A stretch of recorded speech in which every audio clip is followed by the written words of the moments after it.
And again, I am just deeply honored to have this opportunity to have this conversation with you about the work that we're doing.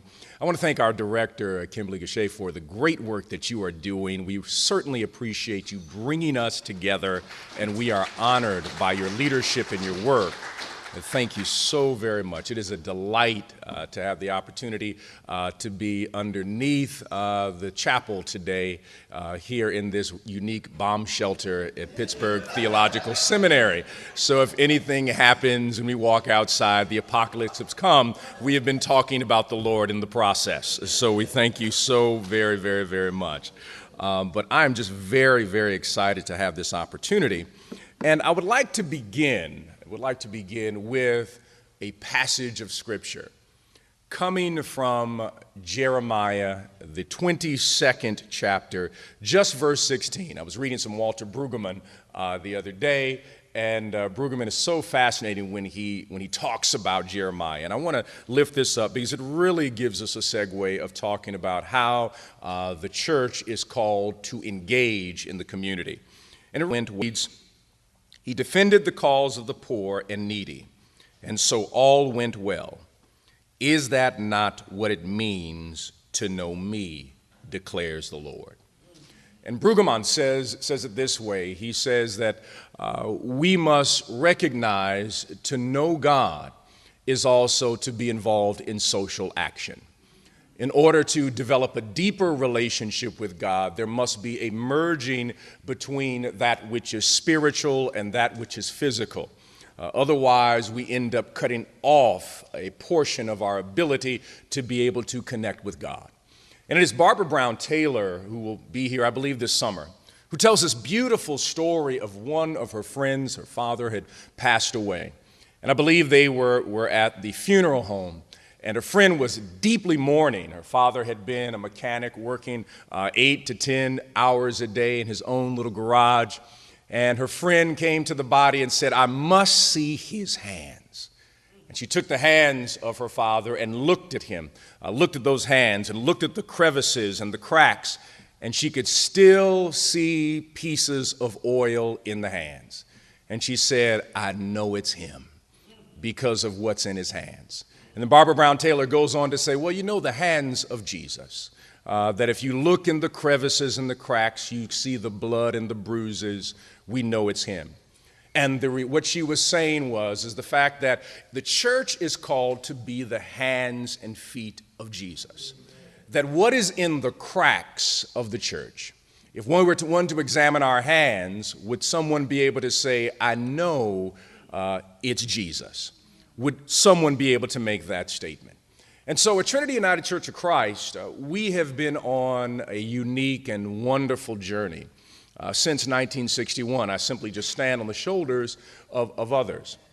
And in this journey since 1961, Trinity made a commitment when it was founded that it would be a church in the heart of the community, ever seeking the community's heart. That is actually the motto statement of Trinity. Some people think it's we have a value statement. I'll mention that in a minute. But the motto statement was that we would be in the heart of the community, we would ever seek the community's heart, that we would be this citadel of hope, that in order for us to live out the message of Jesus Christ, it has to be demonstrated. It's not enough to worship. Worship is important. But if we are not doing the work where worship and work are connected to each other, then we are only doing half of what the gospel is calling us to do. And so from 61 on, the church has been attempting to live out that particular message. And then in 1968, after the death of Dr. King, the assassination, we are 50 years in that reflection. I never say anniversary because I don't think you have an anniversary for somebody who's murdered or assassinated. But in this reflection moment, in 1968, Trinity was faced with a great challenge. It was a United Church of Christ, a congregation. Unfortunately, during that time period, though they were trying to create a community connected to what was immediately around them, they still dealt with this issue of classism. That here you have the middle class church But yet there was also a challenged community around that church, right across the tracks. And so it was a person by the name of Reuben Shears, Dr. Reuben Shears, who created this motto, not motto, but value statement that was, we will be a church that is unashamedly black and unapologetically Christian. That our Africanity will never dislodge our Christianity will never dislodge our Africanity. They merge together. God made us who we are, and we should celebrate that. And then after Reuben Shears, who was the interim minister, Dr. Jeremiah Wright Jr. Became pastor. And continuing in this legacy of making this deep commitment to the community, building these unique relationships. Just giving some background on the church, that the church in 1978 joined the anti-apartheid movement, had a Free South Africa sign out front. No one had ever heard of Nelson Mandela in 1978, didn't even know he was in jail. We were one of 4 congregations to join in this movement in the Chicago area, and then became one of the first churches to ordain a South African woman as an assistant pastor, I believe in 1975 at Trinity Church of Christ. So it's always been a trailblazing church. So incredible leadership, people, and an amazing team of people. And so we find ourselves in the 21st century recognizing that there are some great challenges in our community. And so we made a decision that we would focus around 3 particular areas in our community. 1 was economic justice. 2 was mass incarceration. And 3 was environmental justice. That it was a triangle, a trinity, if you may use that term, that we felt that we needed to engage in. That all of these areas affect our community. We felt that those who are returning citizens, we never use the term ex-con, as a matter of fact, I can't stand the term, but those who are returning home deserve to be a part, fully embraced as citizens. How do we create economic opportunity? We realized that one of the ways to create new economic opportunity was through environmental justice. Within Chicago, there is a great challenge for people to become a part of unions. We are incredibly supportive of unions, but there is a racialized idea that still permeates in Chicago around unions. And that it goes all the way back to, some people have heard, the Chicago machine and how Chicago politics operate. I will not go into the history of Chicago politics, but there's some dirt on Chicago politics in terms of how Chicago politics operate. So it's been very difficult for a lot of African American women and men to become a part of certain unions. Well, we found out that there is one way in which we can skip past all of the barriers that have been created, and that was through green jobs. That those who were returning citizens, because there had not yet been, an institution had not yet been built to say that you can be a part of this, you cannot be a part of this. There's not a particular community that controls green jobs. And so we wanted to be a part of the impetus of creating green jobs for those in our community. And I'm going to explain in detail some of these pieces that we have been doing. So that connects environment to mass incarceration and also to a just economy. That if you can make sure that a brother coming out, returning home, is able to get a job for $17 or $25 an hour, this is how you reduce recidivism. You make sure it's the economic factor more than anything else that creates people returning back to prison, and then also working on the policy. So our prison ministry is a prison ministry that visits those who are in prison. But there is a secondary action to that. We call it the Next Movement. We partnered with Michelle Alexander, that we are working on policy that is destructive to the human personality. And in working on that policy, one of the things that we were able to do in a coalition of a variety of churches is what is known as ban the box. In other words, you have to check off that you are someone who had been incarcerated, which is unfair. It's a form of segregation.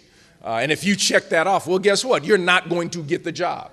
At one point in Illinois, there were something like 100 and something jobs you could not get if you were incarcerated. Now, let me give you an example of some of the jobs. You cannot sell a cow in Illinois if you were incarcerated. I'm not quite sure. I think it was cattle steering or something they were trying to deal with. I'm not quite sure why that was put in place. But here was it. You can't sell a cow. At one point, you could not be a barber in Illinois if you had been incarcerated. You can't be a roofer. In other words, there's a fear that someone who's been incarcerated will fix your roof. So there's all of these jobs, but what they do say is you can return back to jail. It's very clear. So breaking down these policies that are destructive to the human personality became a priority for our prison ministry to do this kind of work, and had some great success around that. We are currently working, our biggest piece is to get rid of bail. That bail is targets specifically people who are poor. There is a story that was in the Chicago Reader of a young man. Matter of fact, let me just back up. The Cook County Jail is the largest mental health facility in the United States. There is no other mental health facility as large as the Cook County Jail. Why? Because over the last 20 years in Chicago, we have closed over 36 mental health facilities.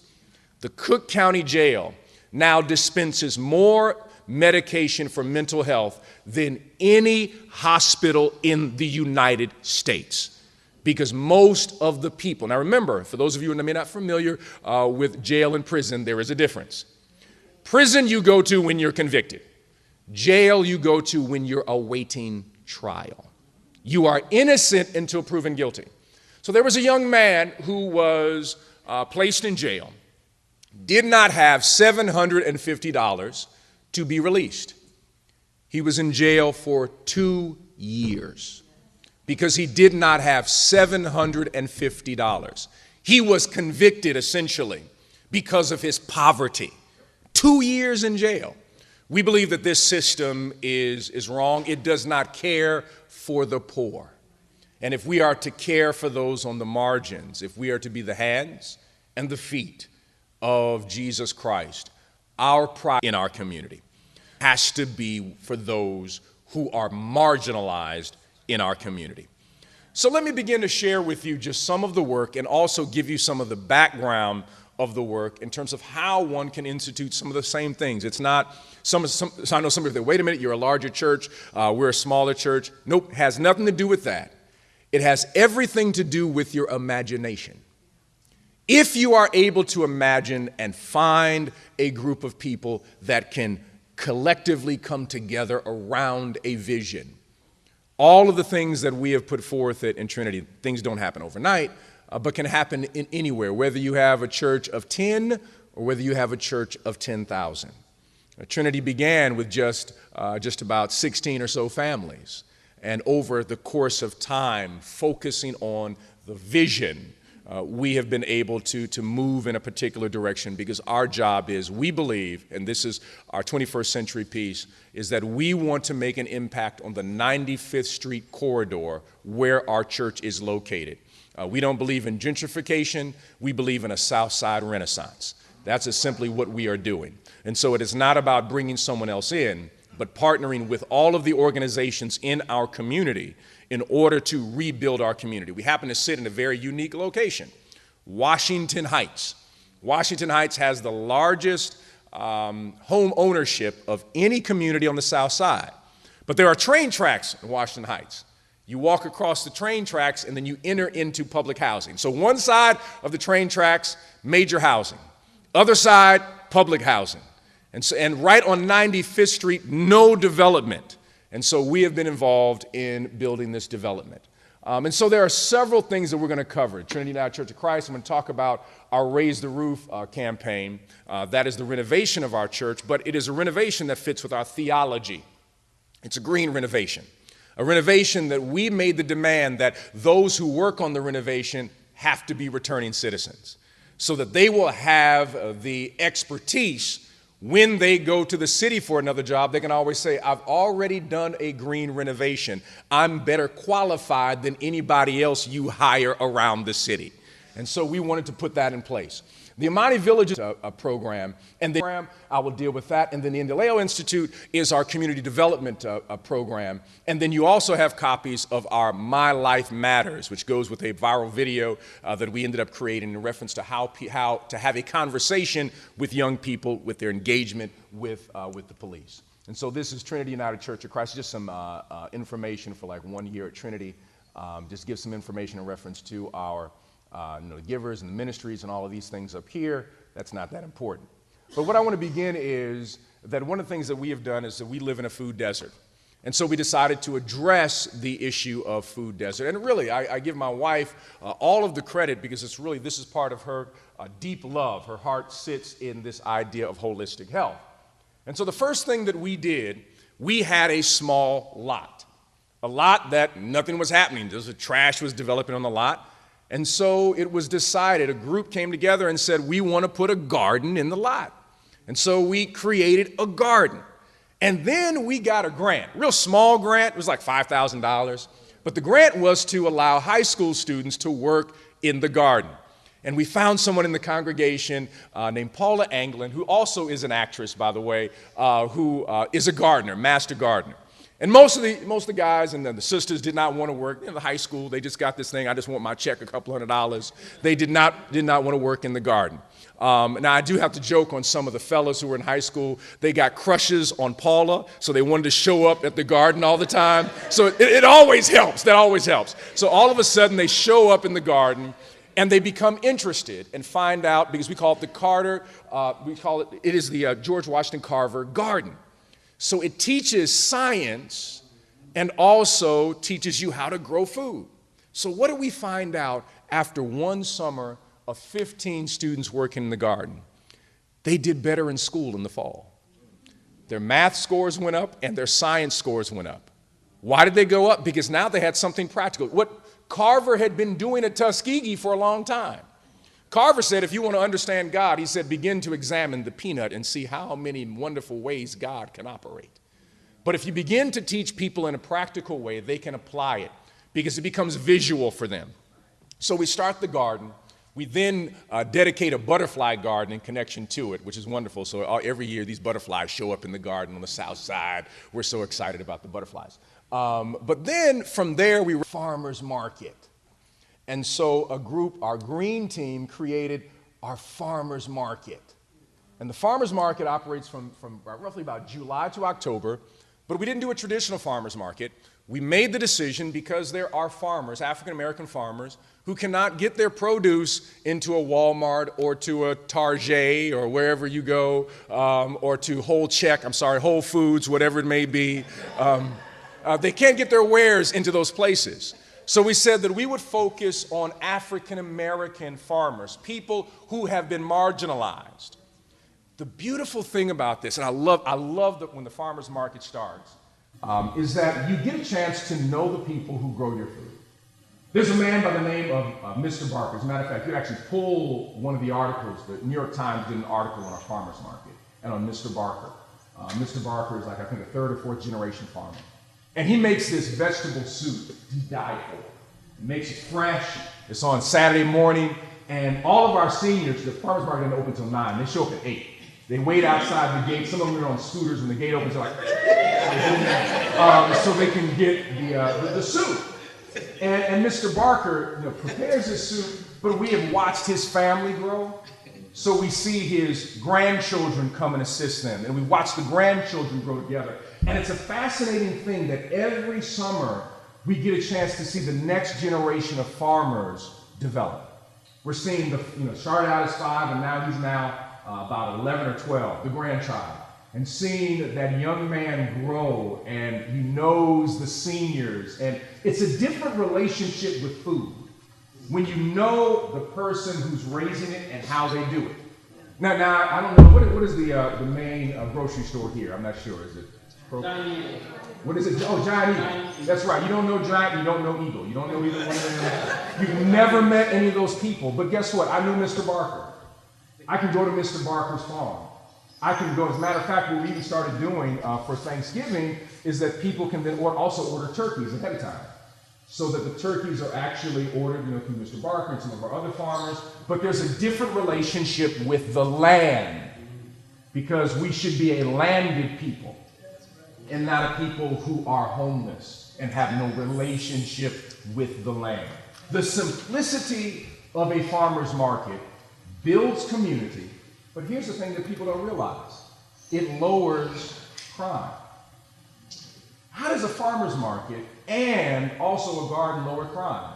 Because you're building community. First of all, they found out in Inglewood, it's another area in Chicago, that where you're concerned about growing their greens or their kale or whatever it is, you build community. And you also begin to raise questions with people who walk by your garden. Baby, who are you? I don't know you. What's your name? All of a sudden, a relationship is built. All because you're growing something in the community. So it's not the panacea, but I'm saying it's part of building and rebuilding a community, and then you're serving a food desert in the process, building a relationship with food. It's a powerful way. And guess what? Seeds are not that expensive. And in every community, there is an empty lot. If it's not an empty lot, guess what? You can take some tires, put some dirt in it, and grow something in there. There's a way to do it, and in the process, you are educating, building community, lowering the crime rate, and developing your neighborhood all through soil and seed. It's a simple way, a very simple way to engage the community and begin to make shifts is just by planting something. So our farmers market has grown. We even have, outside the farmers market, you have workout classes. So people are doing piloxing and all these other things they're out there doing.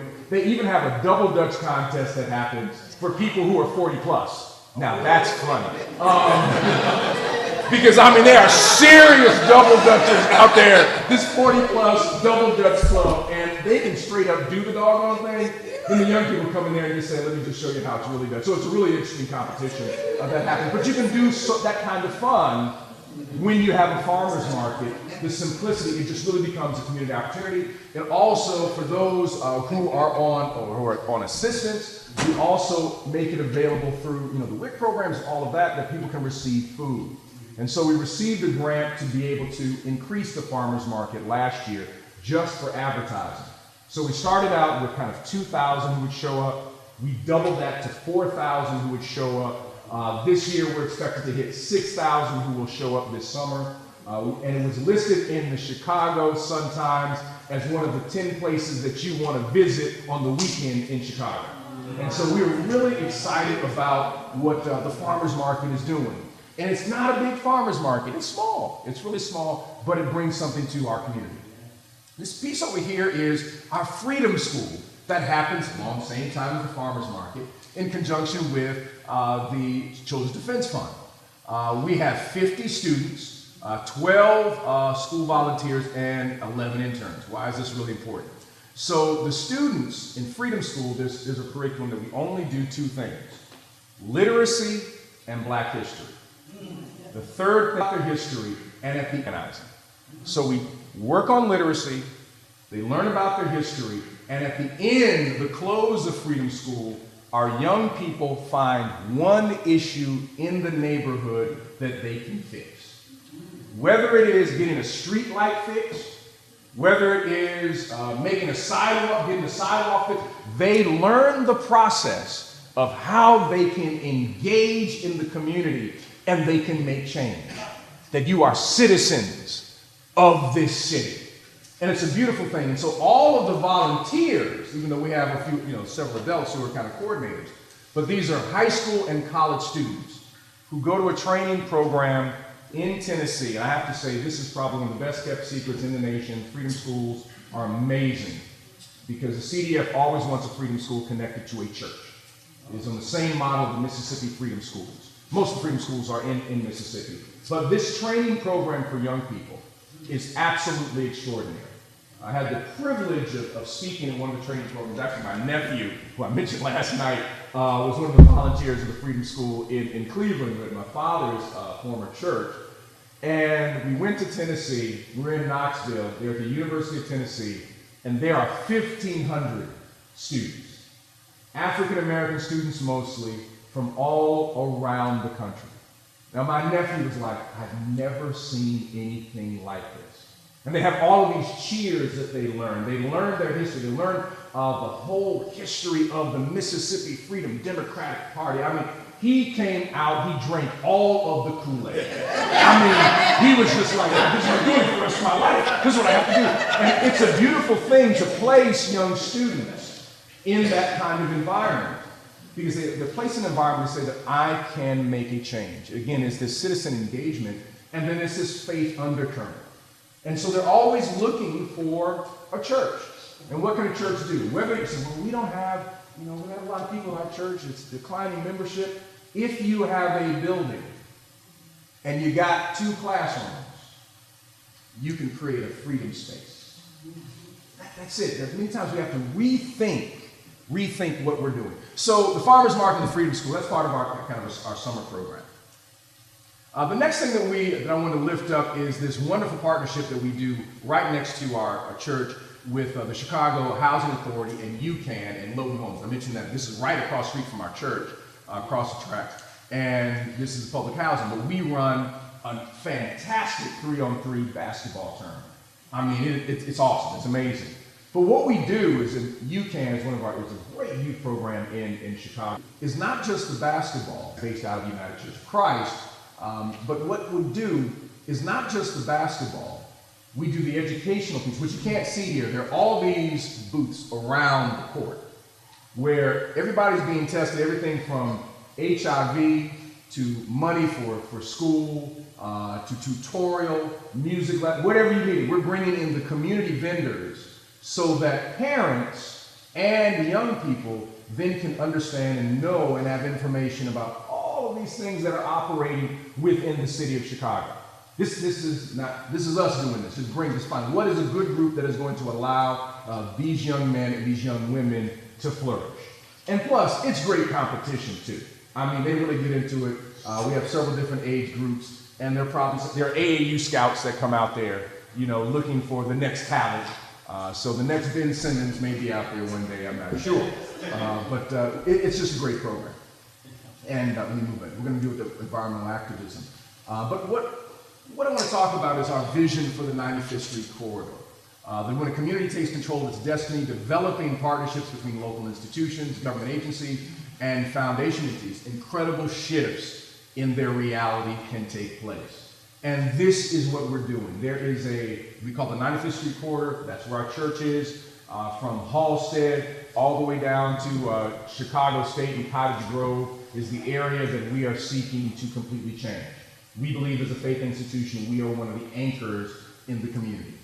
And so here is here's the 95th Street corridor. Right here is Trinity. This is our Amani Village development, and this is where our community development center corporation operates, and we are attempting to develop this corridor here. How are we developing this corridor? Well, the church is doing its development, and then we are building homes and renovating homes in this area. Our Community Development Corporation, Andaleo, partnered with the Cook County Land Bank. There are a variety of homes in our neighborhood that are tax delinquent. They are, some of them are abandoned. So what we're doing is we're purchasing those homes and we're rehabbing them as green, listen to this, green, affordable luxury homes. Now, those words never go together, okay? So first of all, they're green, meaning that everything from solar panels. They are affordable, because we're not trying to make a huge profit at all. But we have a person who's a developer, who's a member of the church, who is putting into these homes what you would normally get in the downtown area of Chicago, which we call the Gold Coast. So he's given everybody the amenities that you would receive if you were downtown. But the price point is so much lower in a neighborhood that has the highest home ownership on the south side, but is also connected to Chicago public housing. And so we're working on our 5th home now. We're just really excited about this. Now, the small profit that is made, it's a very, very small profit, is split between the developer and the Community Development Center. So the Community Development Center has an operation where it can continue to fund itself with these activities. So it then takes that money that it gets from profit, guess what? Goes back to the land bank and buys another house. And then again, over and over again, so that we can move from 64% home ownership. We want to see 90% home ownership in our neighborhood. And it's a real simple process in order to do that. The Community Development Corporation also works with Harlan High School. We actually have 6 high schools that we work with, but Harlan being one of the big ones, in preparing students who families have never thought or been to college. And so their role is SAT, ACT development, and an HBCU tour system. And so with our SAT and ACT development, we have the cheapest SAT prep program in the city of Chicago. $75. That's just purely for material.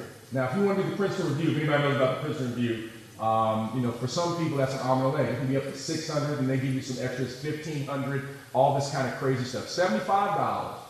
But guess what? On the ACT, we have seen an average to 2 to 3 point difference when they take the course. Now, for those of you who don't know about the ACT, we're just switching over to SAT in Illinois.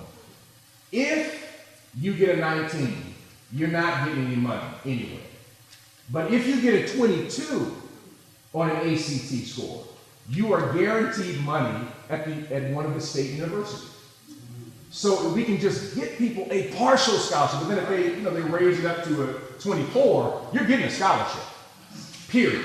So that's our role, is to make sure that families know how they can allow their children to be successful. And we have seen over the last 10 years, just about every year, we've always had a GATE scholar that comes out of the Indaleo SAT college prep program. Just about every year, and we're very proud of that particular work. And so this is the 95th Street Corridor. We're trying to develop this. I'm going to get into Amani Village. This is the area that we're developing, and that will come a little bit later, which is next to Chicago State, which is very exciting. That the anchors will be Indaleo, the church. We have a university, and also the village that we're also developing. And so this is all connected with our first anchor, which is a Raise the Roof campaign. As I said, we decided to raise our roof, to do the infrastructure of the church. It's more than just the roof, but the entire infrastructure of the church. Everything behind the walls will be green. But we made the decision that it would be an African-American contractor, and it would be returning citizens who will do the work. Now, we want to make sure it was sustainable. We're going to replace the roof, the HVAC systems, all that stuff. You all want to know all those details. I've gotten to be kind of a nerd around this stuff. But let's look at the old roof. The roof, literally, our roof was falling apart. We're just so thankful that some of these things did not literally fall on our heads. But the church was designed in 1984.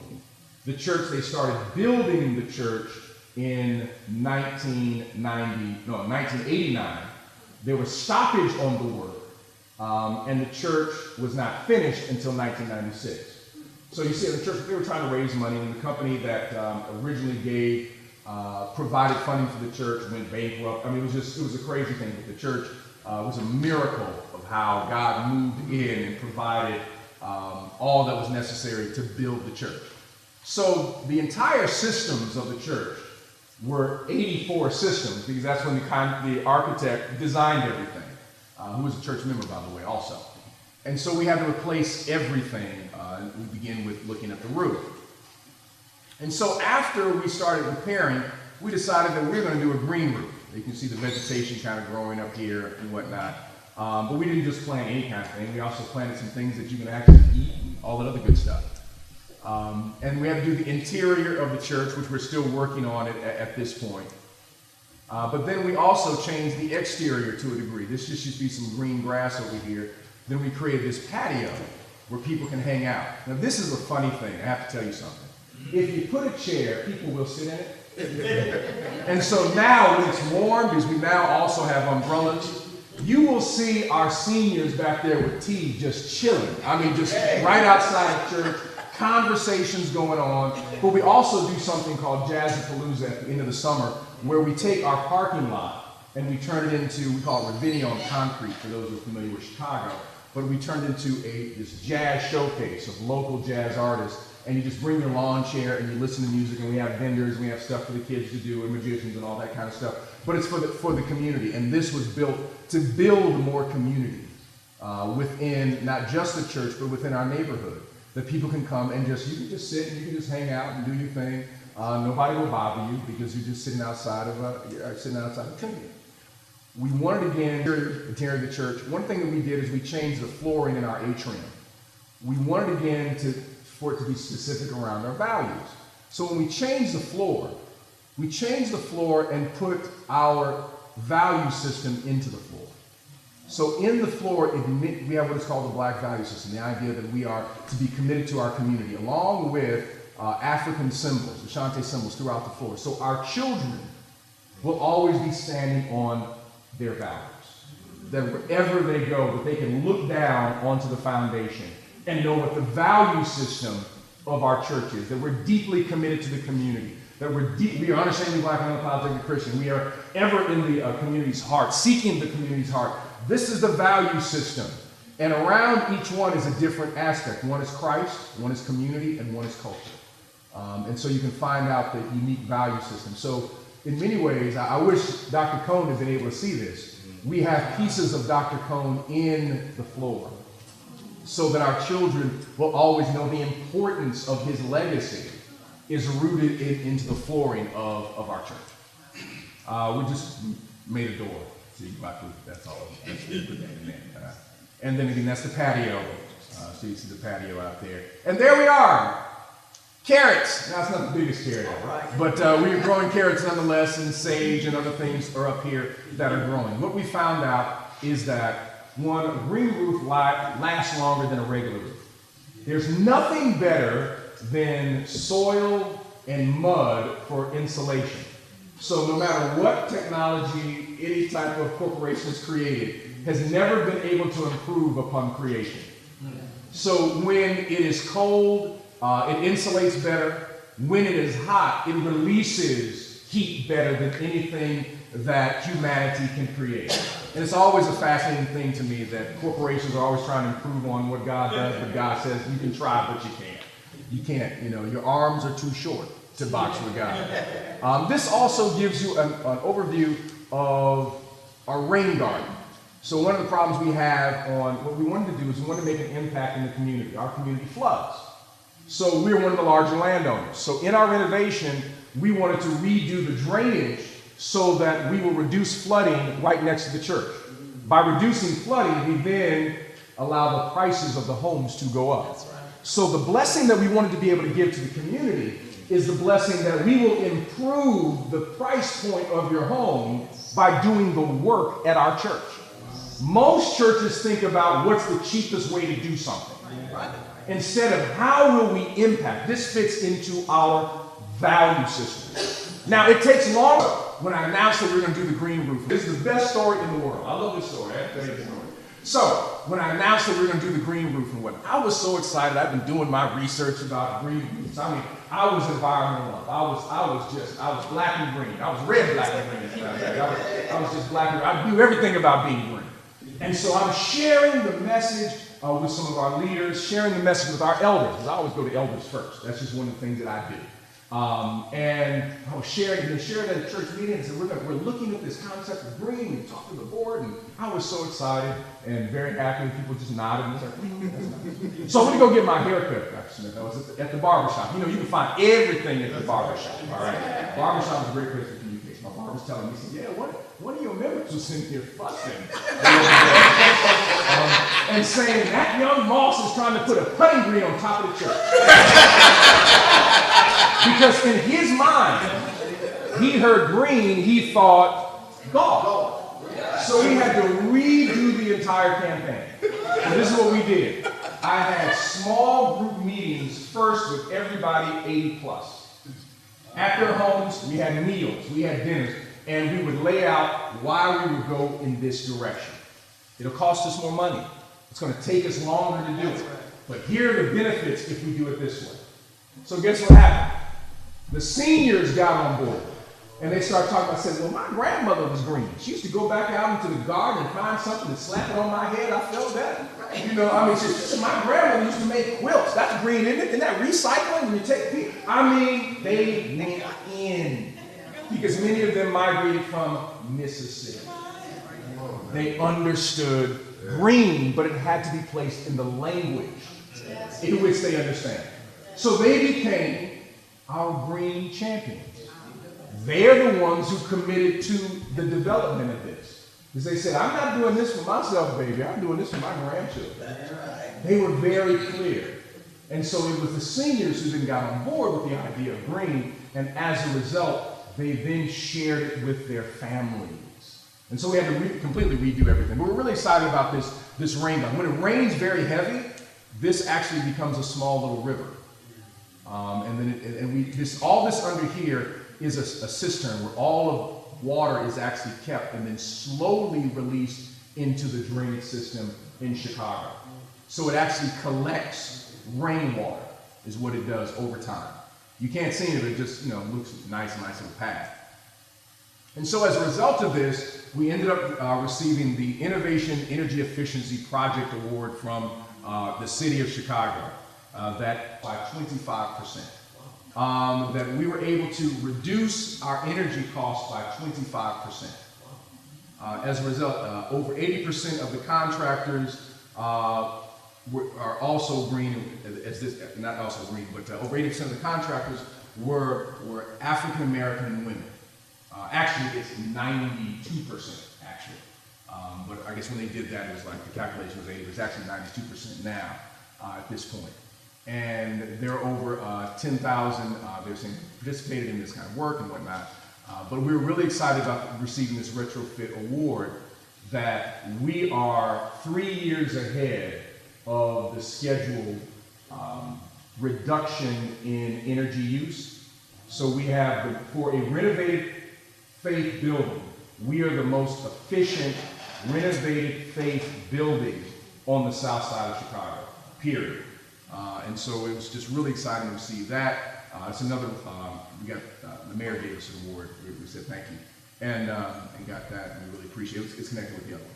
So that's the old roof, as you can see it from Google Earth. This is the new roof. As they were preparing, you can see all of the soil that they had prepared. You notice that everything is white now. That's a reflective roof. So it now reflects sunlight versus absorb.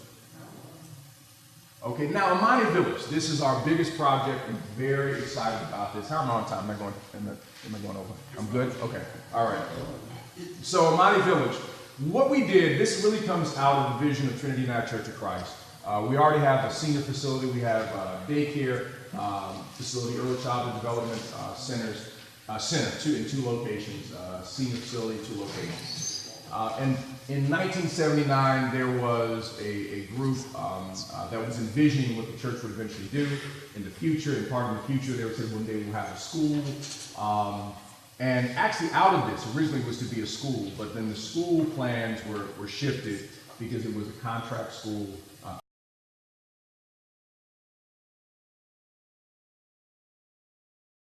All right, is that better?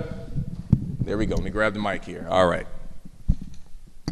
So in 79, the church had this retreat, and in that retreat they said, where will the church be in 35, 40 years?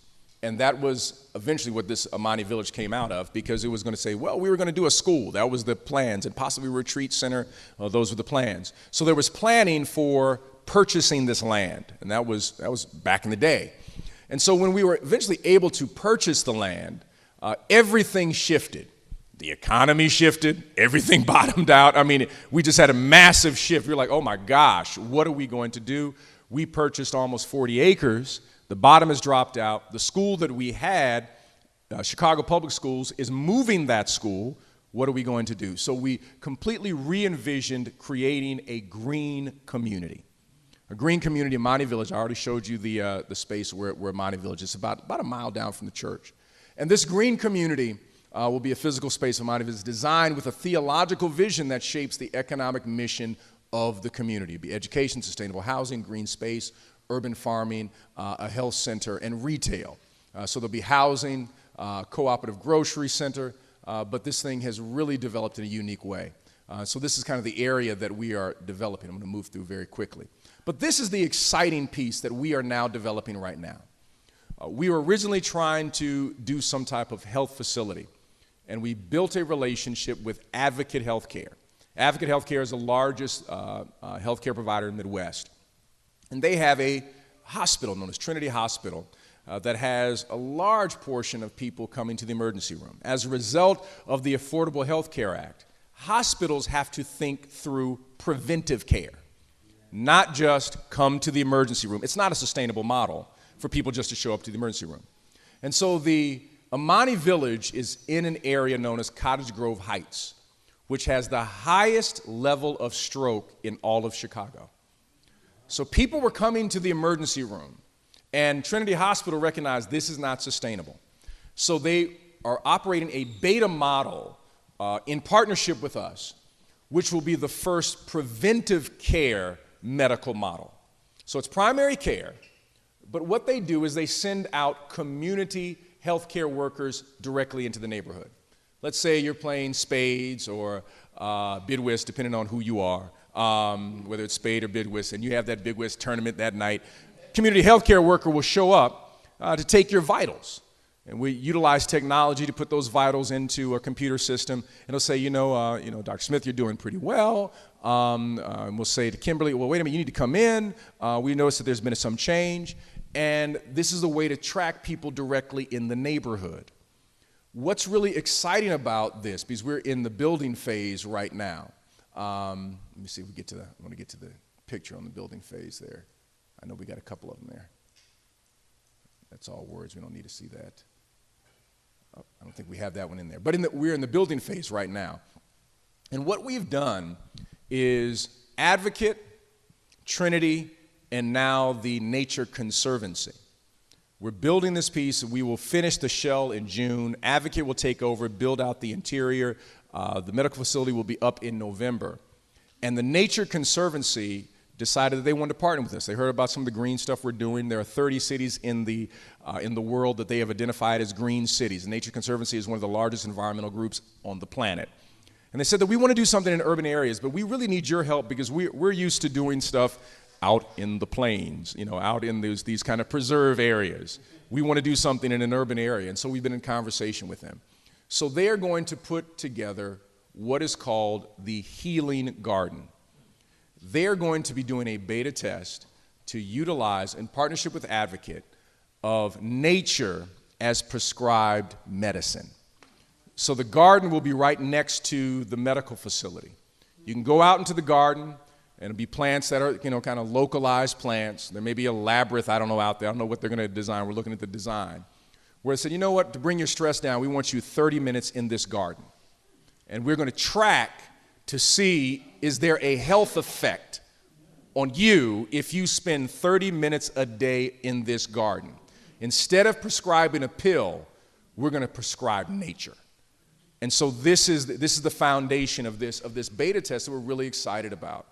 Along with the center, we are also putting together what we call a fresh food hub.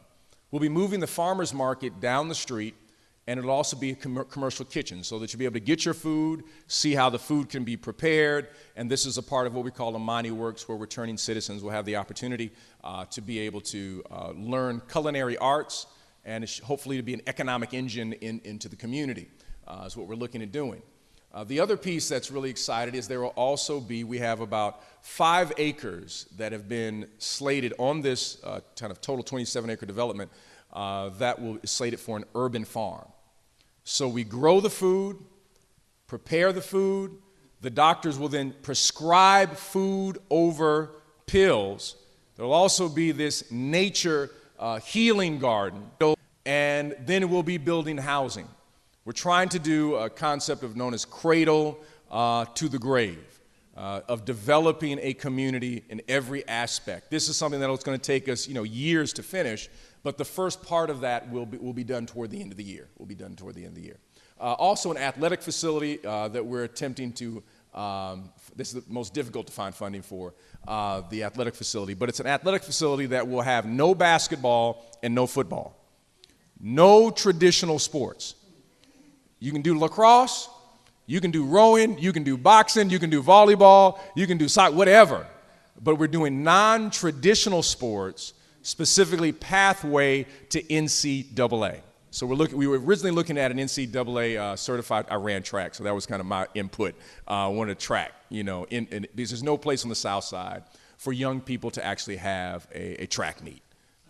Indoor or outdoor. We always have to use University of Chicago's facility. We have to go out to the suburbs. There's really no great facility for a track meet. And so we are trying to put together. Now, there is a track that's slated to be built that's not too far from the facility, so we're changing the mapping of the facility. But again, this is also connected to all of the other pieces. I'm moving forward. Is also connected to our health facility. So not only a health facility, food, health facility, nature, healing garden, but also what people would normally call a wellness center or a sports center. All of it connected together, and guess what? Housing being built. So we're trying to make it incredibly attractive to those to move in this area. So I'm going to move forward very quickly toward our last piece, Andaleo, which I mentioned. And one of the things that Andaleo did recently this year that we did collectively as a church is we worked for the renovation of the Carter G. Woodson Library. For 17 years, this library, you see the scaffolding here. The scaffolding has been out here in front of this library for 17 years. Reason everybody thought, well, maybe they're working on it. They're not working on it. What happened is that the original contractor who did the facade did it incorrectly, and they were afraid the bricks were going to fall on people's heads. So they put scaffolding to keep the bricks from hitting people. Well, we did the research to find out all of this, what was going on. This library, the Carter G. Woodson Library, carries the Vivian Harsh collection. She was a librarian, library sciences, especially in African American literature. It has the largest collection of African American literature in the Midwest. It's used by University of Chicago, University of Illinois, all of these scholars, if you want the letters of Gwendolyn Brooks. My daughter just did, right. If you want letters of Ida B. Wells, you have to go here. My daughter just did research on the 1919 race riots, and she got letters from people who were, eyewitnesses. She came here to the library to get those letters.